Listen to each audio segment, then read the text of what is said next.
Of the nation. And do not forget, it is what's happening in Abuja. We're broadcasting live from the capital city, Abuja. Okay, we would be kickstarting the show this morning, right? And we'll be talking about something really important you wouldn't want to miss. And just in case you want to have what it looks like in the studio, all right? You can join us live on YouTube at Nigeria Info Abuja, or on Facebook at Nigeria Info Abuja. And I have my guest ably seated. He is Dr. Gabriel Omeiza. Right, and today we'll be discussing the issue of Anthrax. Not quite long ago, we had a report that there has been an outbreak of Anthrax in Nigeria as well. Really serious issue, and today we'll be delving into finding out how we would be having the spread of this disease. So Dr. Gabriel Omeiza is a doctor in the Department of Veterinary Public Health in the University of Abuja.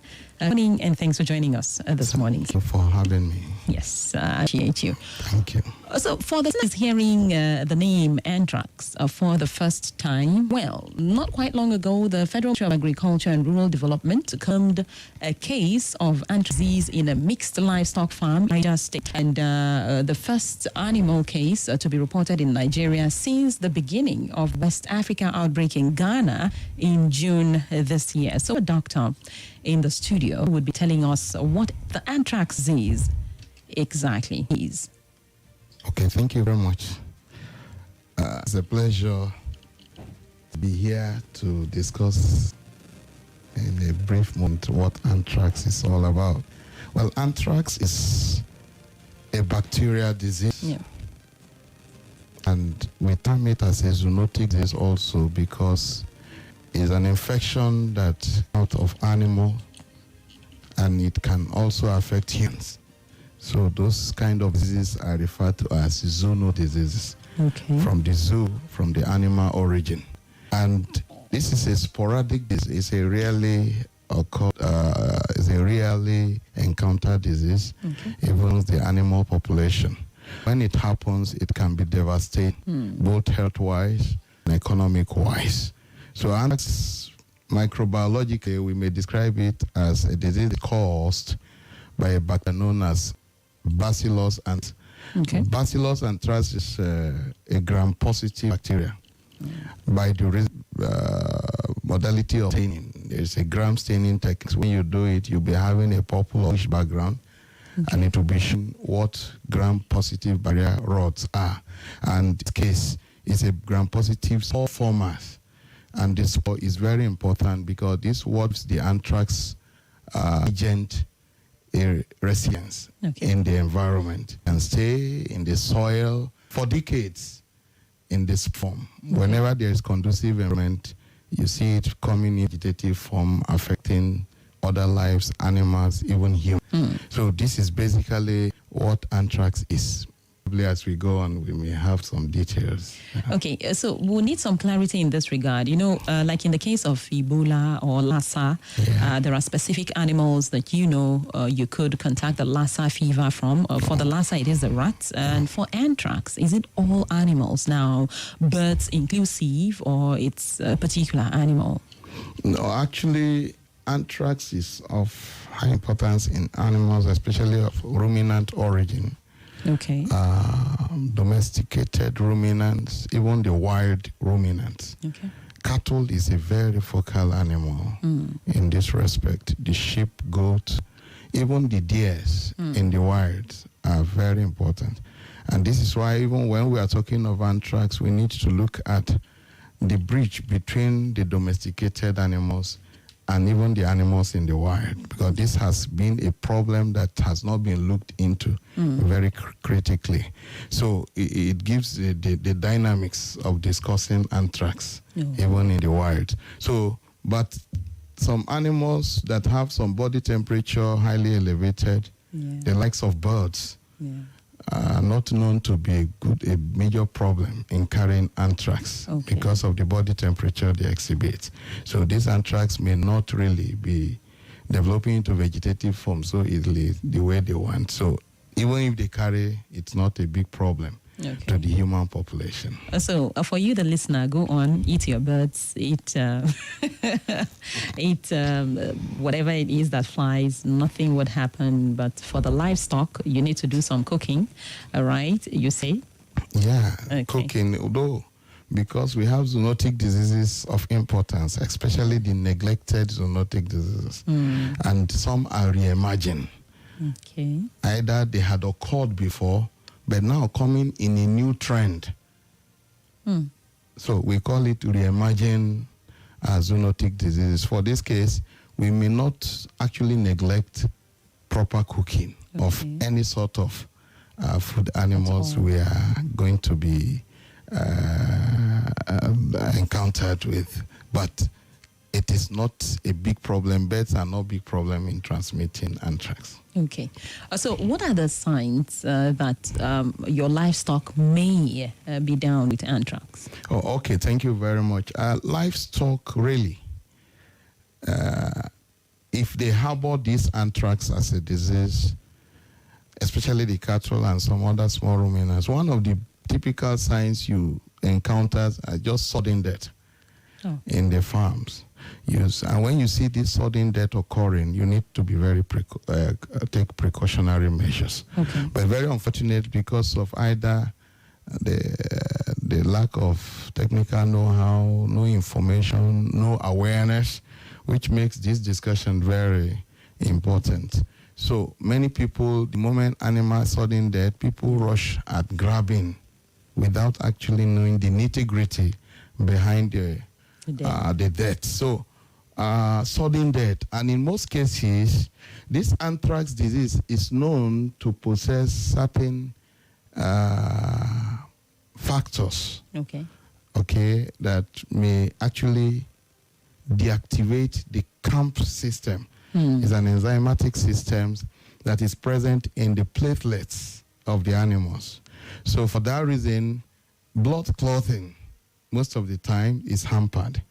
And it is not that it must be present. You may start encountering things like bloodletting through the orifices, even after that. What are orifices? The orifices are the openings of the body, like the nostrils, the oral cavity, the mouth, and others. Down there. The anal region. So these are the orifices, which ordinarily, after death, you expect the blood to settle. But this blood, because of the platelet that have been deactivated, the CAMP system, no clotting much, you start encountering this. And it is a pointer to the fact that, okay, it is likely I'm dealing with something of this nature. But there are still ways of confirming this disease. That is not confirmatory. Okay, so we are having this conversation, and one would wonder why it is important, how it would affect man, aside from losing cattle or losing our livestock. How bad would it be if a human being comes in contact with the anthrax, and what would be the signs that, yes, we've had a human casualty? Okay, thank you very much, Deborah, and it's quite a wonderful time with you. Thank you. Humans, really, encountering this disease may manifest several signs. And it all depends on the point of contact. This anthrax manifests in humans in three forms, majorly. The first form is, well, it all depends on the point of contact, as I have said. If you are contracting this disease through contact, skin contact, you may have the form we know as cutaneous anthrax. And this cutaneous anthrax is the typical thing is that the moment the infection comes in, it initiates some skin reactions, eruptions. And when you have eruption, which translates into blisters, and finally into ulcer. It translates open ulcer. And this open ulcer is very specific in this disease because the center of the ulcer will be darkened. It's symbolic of this. It will be darkened, dark centered. Surrounded by the red. Yeah, yes. So this is very diagnostic of this in humans when you are dealing with cutaneous ulcer. Then if it persists without a thorough check, this may give room for fever when it goes into systemic. But another form of anthrax is when you are dealing with improperly prepared or cooked meat. You may contract infected. Yes, contaminated with anthrax, Bacillus anthracis. That one, you are ingesting the anthrax via or digestive tract. And kind of signs you are going to see may likely be different what you see in cutaneous. And this is what we call the gastrointestinal anthrax. And here you start having symptoms of nausea, vomiting, and some very critical pain, belly pain, and some diarrhea that may even degenerate into blood diarrhea. These are the things you likely be seeing. The third thing is when people deal with animal wool. There are breeds that you know that harvest a lot of wools from them. So when you are harvesting the spores, they enjoy flying. So you are actually activating their ability to fly. And the nostrils are known to very, very attractive. You inhale to them. So you need to inhale the spores.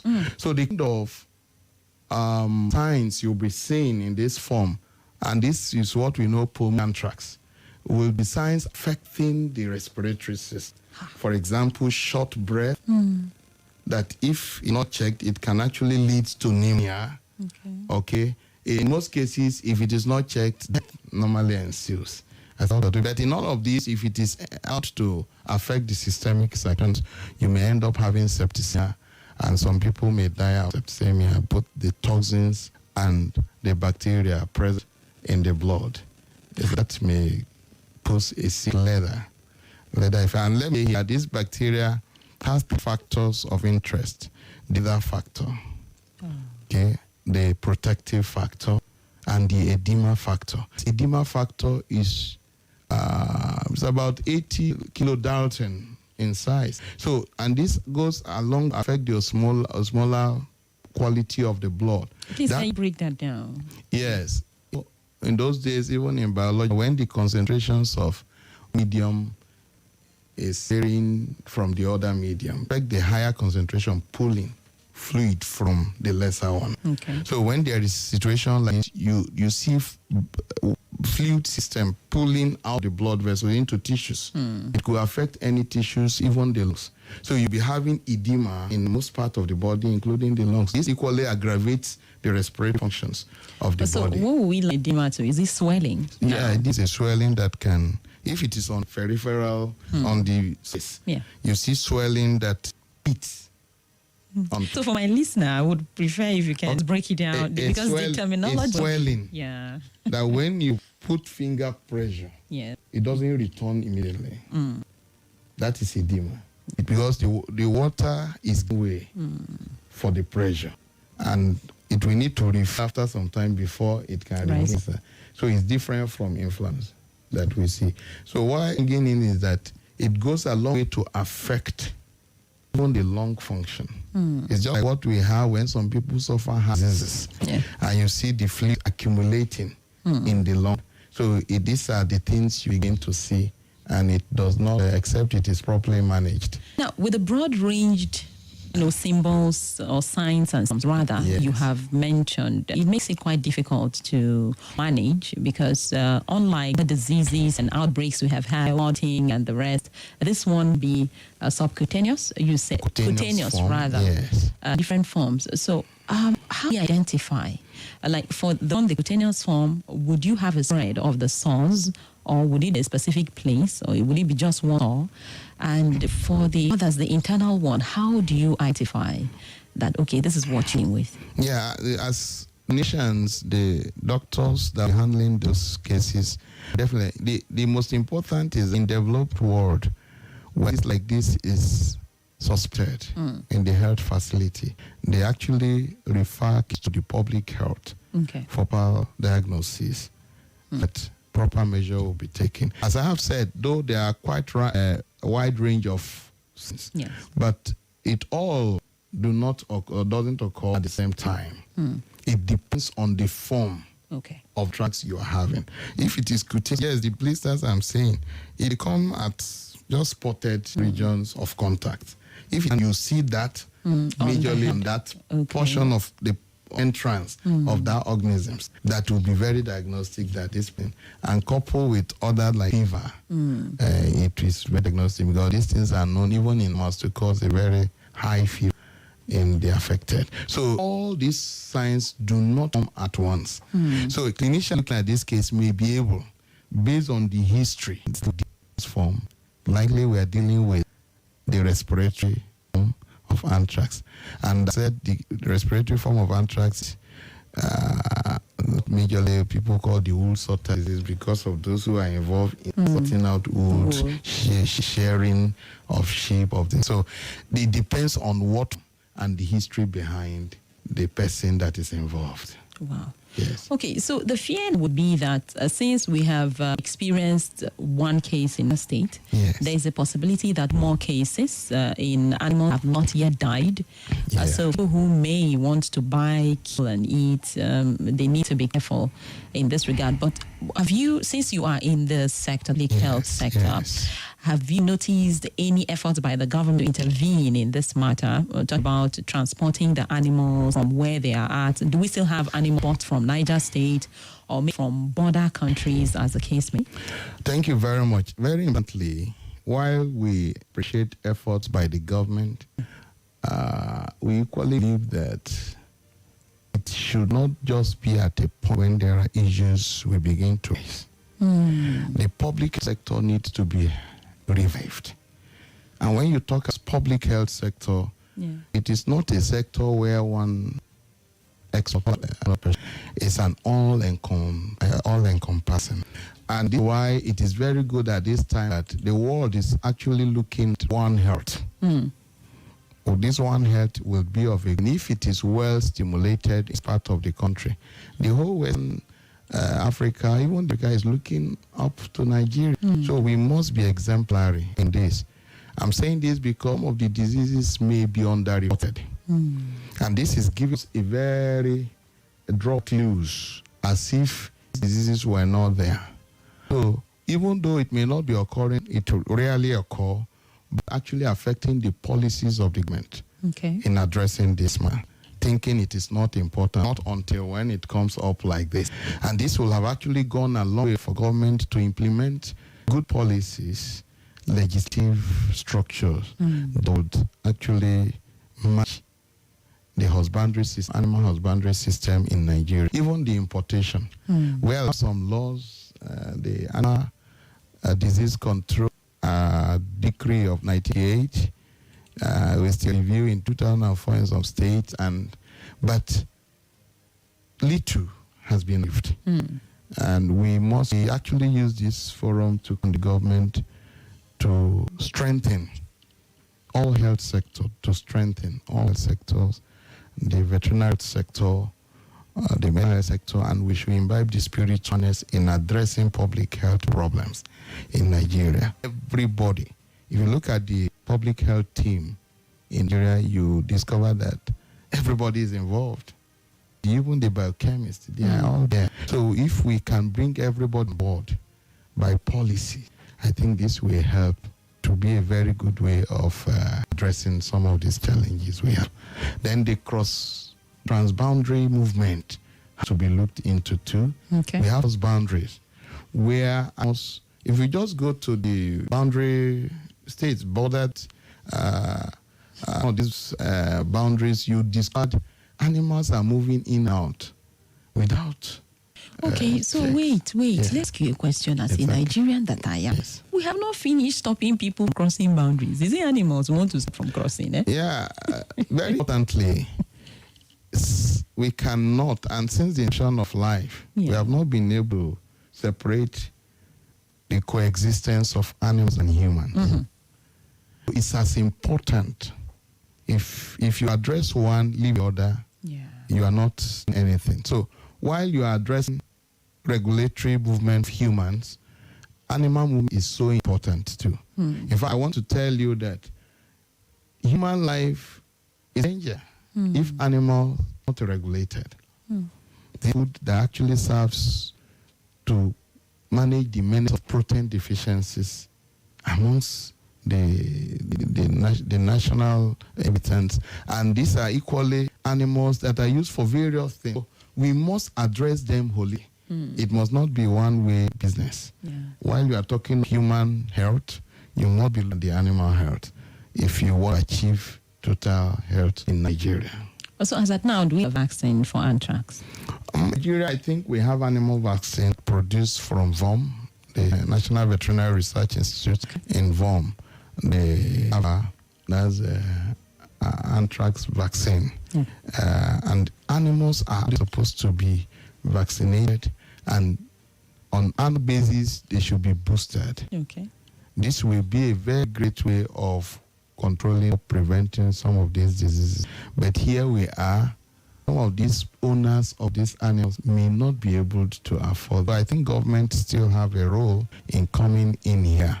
But for human vaccine, all who have direct contact with animals are supposed to be vaccinated. Okay, we have the human vaccine. But not in Nigeria, except we import them. Okay. Like the Biotrax. Yeah. The Biotrax has been there, and it is one of the well vaccine. Please, for we human. need to go in a short while. When we come back, continue from where we stopped. Thank you. It is 95 on Nigeria Info. We'll be back after this. Stay tuned.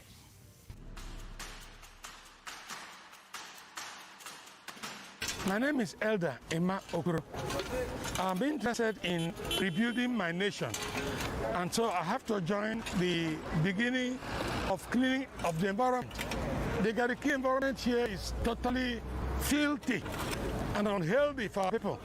So when Mayor Fortune decided that Abuja should come out, I decided to join because it's for the good of our people, our children, our wives, and our families. That's why I'm part of this group, so that I'm part of those who have started the journey to rebuild Nigeria.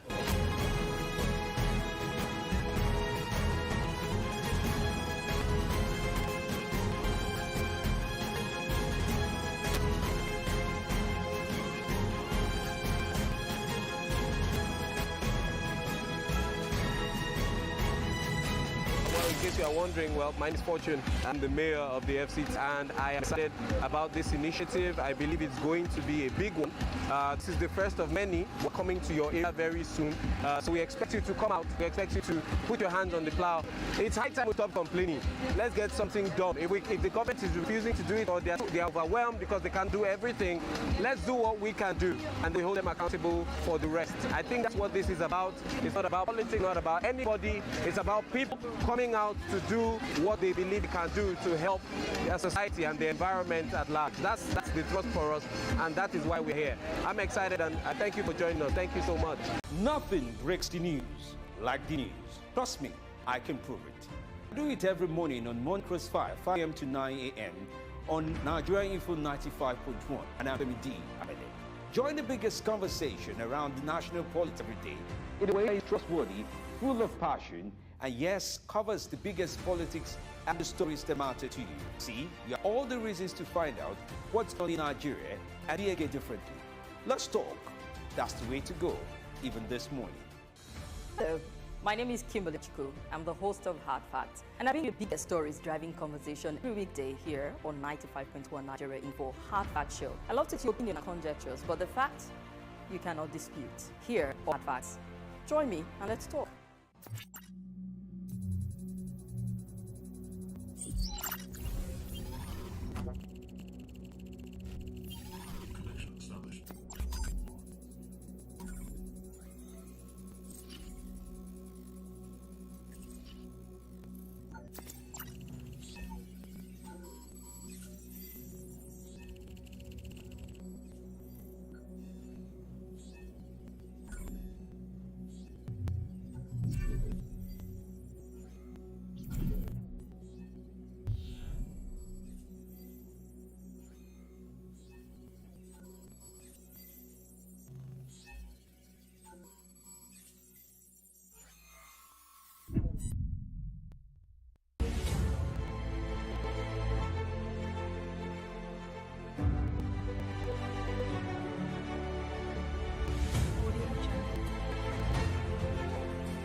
I keep my sunny side up so they can see me.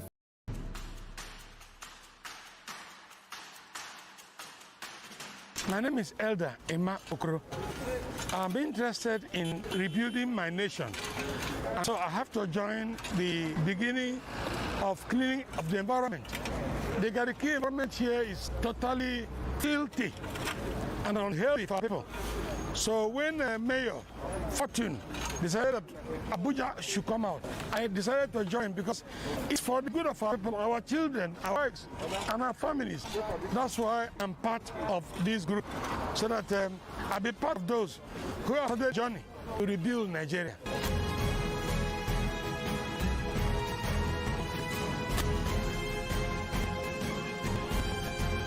Nigeria. Oh, it is still what's happening in Abuja, and on this major segment, we've been discussing Anthrax outbreak and ways to curb its spread. And my guest in the studio this morning has been Dr. Gabriel Omeiza of the Department of Veterinary Public Health in the city of Abuja. Thank you for joining us once again. Thank you. Thank you. Before we went for that break, you were talking about the available vaccines for humans. Let's complete that. Okay, thank you very much. I was saying that, yes, there are vaccines for animals, and very fortunately, the National Research Institute in Jos, Nigeria, is a producer of this vaccine. And humans also, we may have some vaccines that are very acceptable.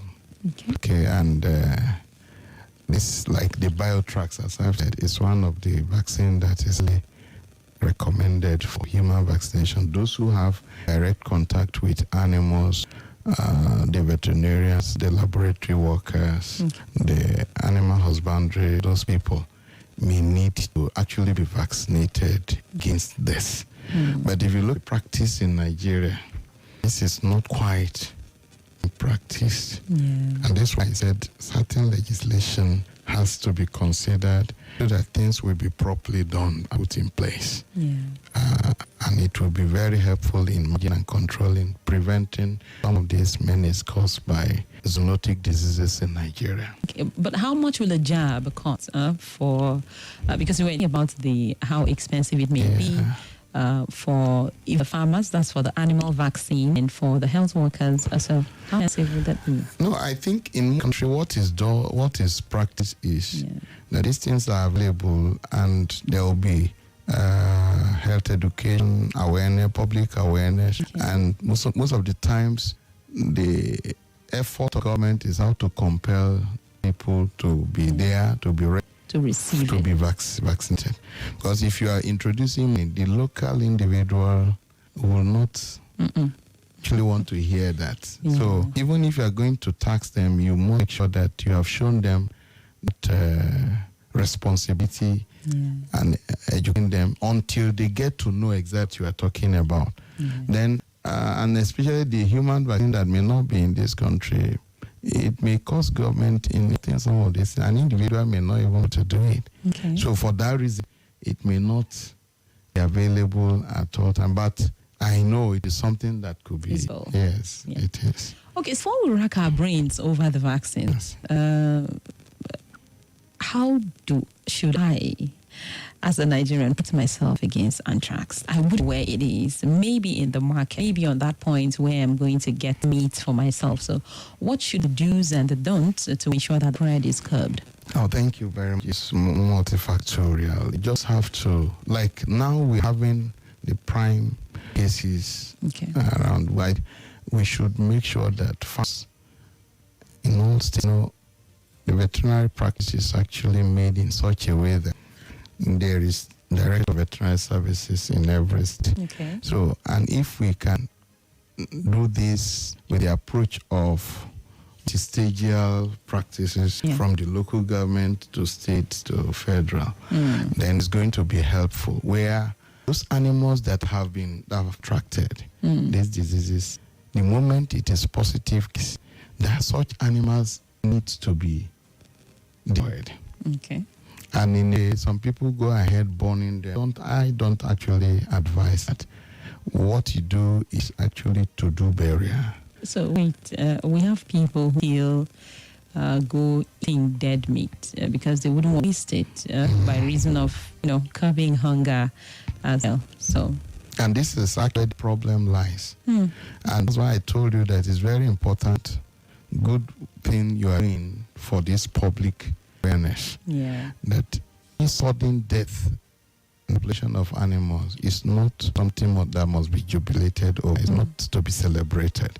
People rush at it without cause to what is actually the cause of it.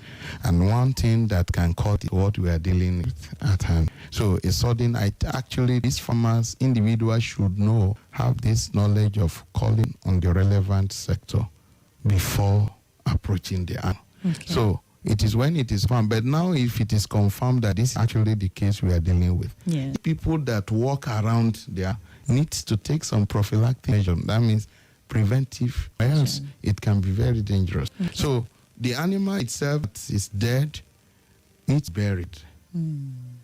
About 6 feet there, using other things to make sure this animal, even the ground needs to be protected. If it were in abattoir, some school of thought advocates scraping the soil for a depth of about 3 centimeters a day, but it's going to be cumbersome, scraping all around.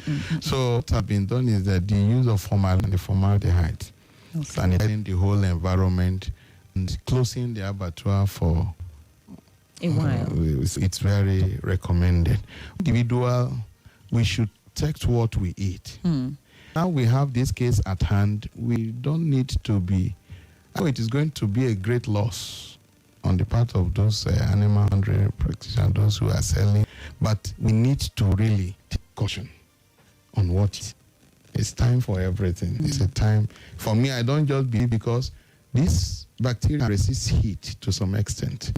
For example, anything below boiling temperature, if you cannot heat that for 24 hours, you may not get it out. Yeah. But for boiling temperature and above 30 minutes, and some of these things are things that practiced. These things have been known to stay in the milk that some local people consume for sometimes a decade. So we need to actually take caution and message actually down the line.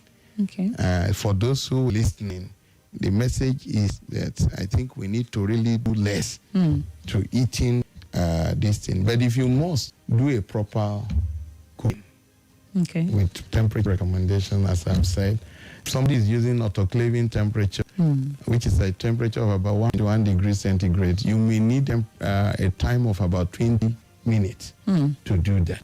And how many people? So, and this you applied traditional heat source without we cannot measure the kind of temperature we're using. So we just need to be full. All right. Yeah, we need to be careful. Thank you so much. So, thank you very much. It's time now to open up the phone lines and our listener involved. We have messages on Facebook and YouTube, so I'll few. Okay.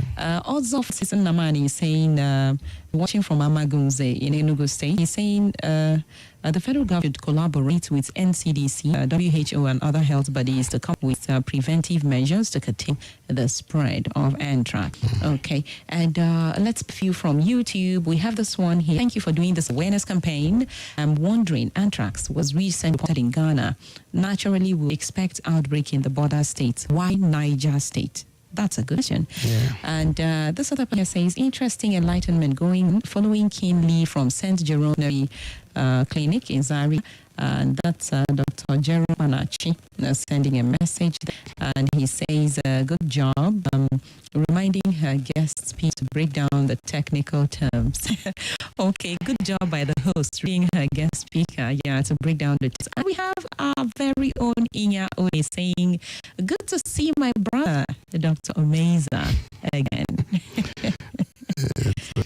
All right, thank you. And Tina, good to read a message from you.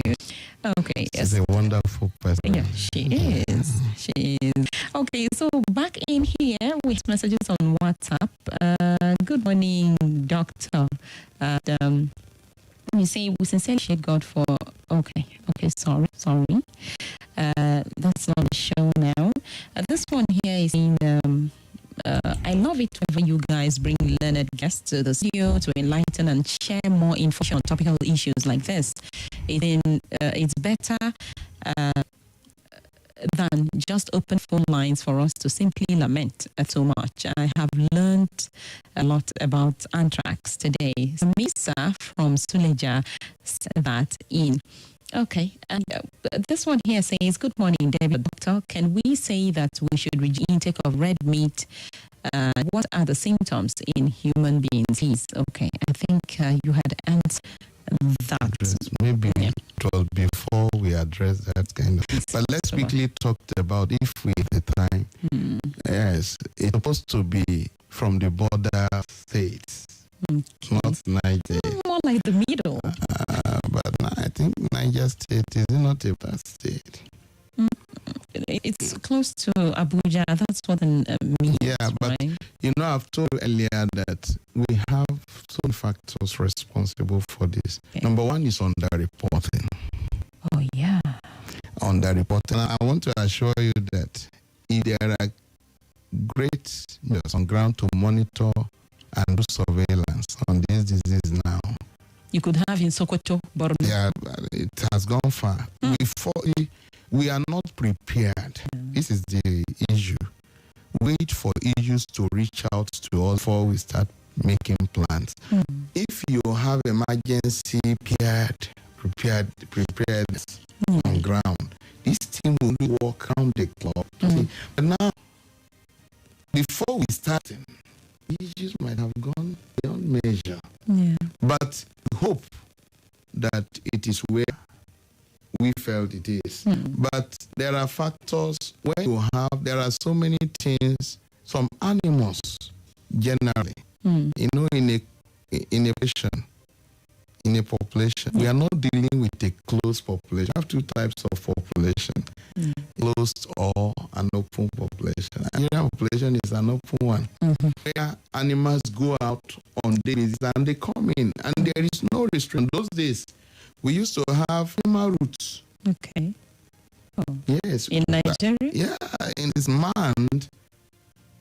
But even today, people can transport animals. There is no spin. So when you are moving these animals, some of them are actually depreciated. Even as a human being, you travel, you are bound to be weak at one point or other. Some of these animals, we don't even to this disease. True. So we cannot totally say where the animal belongs. And the vehicles that would transport these animals, They are carriers. there will be droplets. They are They are carriers. They are formites, we call them. Formites are inanimate objects Vehicles. that can transmit diseases from one. It can be from other, like you have said. Vehicle is even the human, the clothes you wear. Who mixed up with the animal? So there are issues. Eating and touching. I can leave Abuja today, going to another state in a moment. So, and what I'm carrying, these are sports, as I've told you. Yeah. And go there and affect another animal. So these are issues, and the exposure of these animals to this disease equally. These diseases are not reported in the population. And you are bringing the disease into that population new. It will be more faster said. Yes. The speed of spread Due is to the faster ignorance. because ignorance of the immune system, you may say. The immune system is not well prepared for that. Those in the border state you are talking about, some of them may be having challenges often. But because of underreport, we don't know. And they may be able to curtail and resist some of these infections. Okay. Over time. Our phone lines have been buzzing. Let's call or two and get the viewer listener. Call us on 080-959-7489, 080-999-30137, or you may dial that on the WhatsApp. We'll pick up, okay? Or 0-900-951-0000. Hello. Good morning to you. Oh, I'm sorry. We have to let you. Don't sound clear. Yes, hello's back, okay? You may try WhatsApp line. I get that up to 080-999-3013. Okay, let's talk. Hello. Good morning to you. Sir. Well, faintly. Can you hear me now? Yes, I can. Let's talk. Thank Thank you. Good morning. Good morning, sir. Yes, this is Adeomi calling. God bless you all. Yes, Oga, you people are giving different system now in this country. I know it's not you that defines so. Let me say federal minister, federal government. They say we should some mama done. Which one they want us to eat? Because for me, the cheapest meat to consume now is only. You can understand. They don't have a solution to our problem. Like to afford fish. A lot of people see this money. They do what they eat. And somebody who have to cook too. You are telling him or her to buy mama. What can we do? Okay, the cow that we are talking about. Maybe if we want to eat the skin of the animal. What was this goat? In goat hole, they don't remove their skin. Are you telling me now those ones they cannot compare this Anthrax or maybe a way of Ebola or COVID-19 again? A lot of people become something. With them, get estates through all this. When many of us are asking ourselves, we don't have neighbors that have COVID-19, but we are still a number of filing. That's what we want to know. They should help us. All right. Thank you so much. We have to let you go. Thank you very much. It's more like justice for Pomo in this regard. Because on know this, that it's very fortunate we are in this state. Level of poverty is serious. Okay. It's in a saner climate where things are done properly. Actually, the meat to consume should not get to anyone except it passes through the right church. So you wouldn't blame them. Somebody can just take an animal slaughter at the backyard. Nobody is checking it. And this has exposed so many people to dangers. Okay. Let's take more and go back for a conversation. Hello. Hello? Yes. Good morning to you. Good morning, ma'am. Yes, please. Let's talk your nation. Is this the Nigerian? Yes, it is. Oh, my name is Gloria, and I don't know. That's what I heard on phone. I don't know if I can get the. Okay. What happened to the animal on Sunday? Sunday. What did you say happened to the animal on Sunday? Animal, no, advert. Okay. I have to let you go at this point. I wouldn't be able to help you in that regard. So that visit our commercial department. Okay. Hello. Very good morning, Madam Debbie. Good to you, sir. Yes, nice work, man. All is well, sir. Hey, animal. Well, this topic is very important because as this promoting the other time, around 3 or 4 weeks ago, I heard it in the news. There's one of my person that we work together in the office. In Abuja here, her brother, they work for more in the market and they do it. At the end of the day, that promote gives this man, they say the thing hook for the trade. They have to operate him.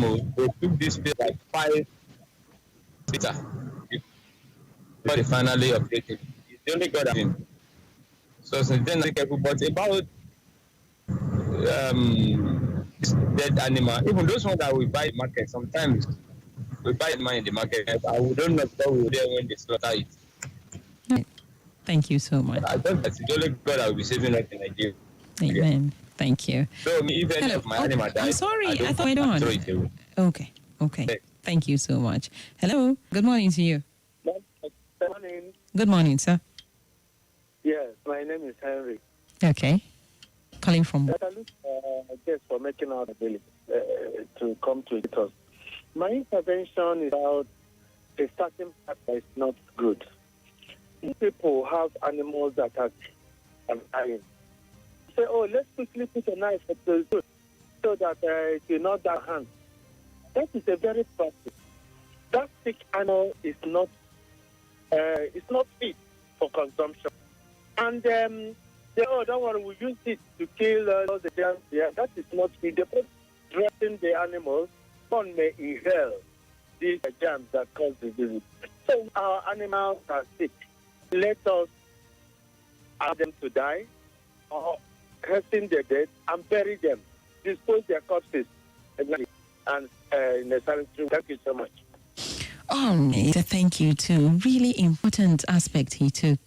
And we would wonder, for some people would say for religious reasons, you cannot eat an animal that has not been bled.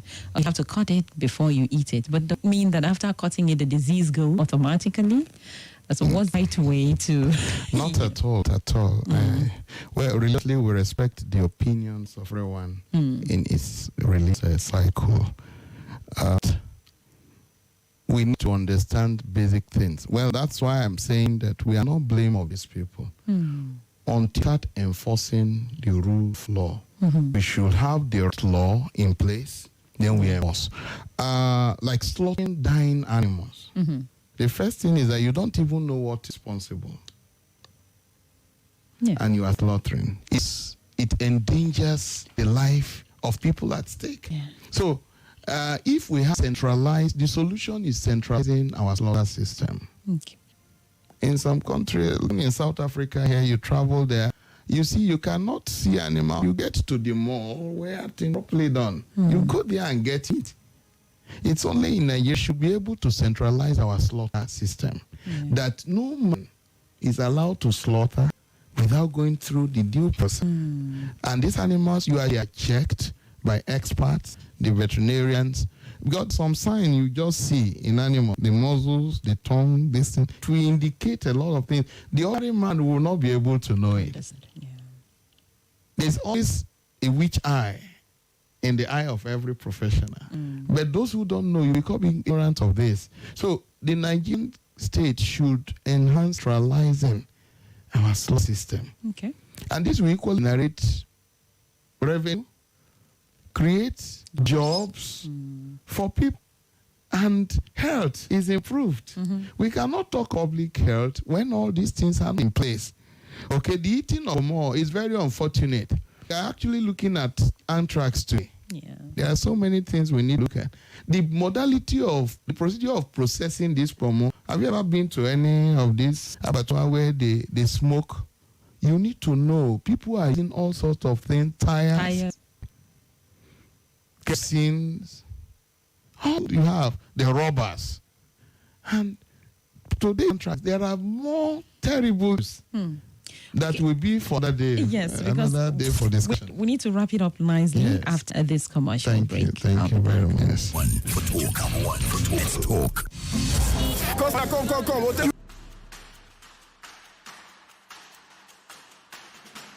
My name is Elder Emma Okoro.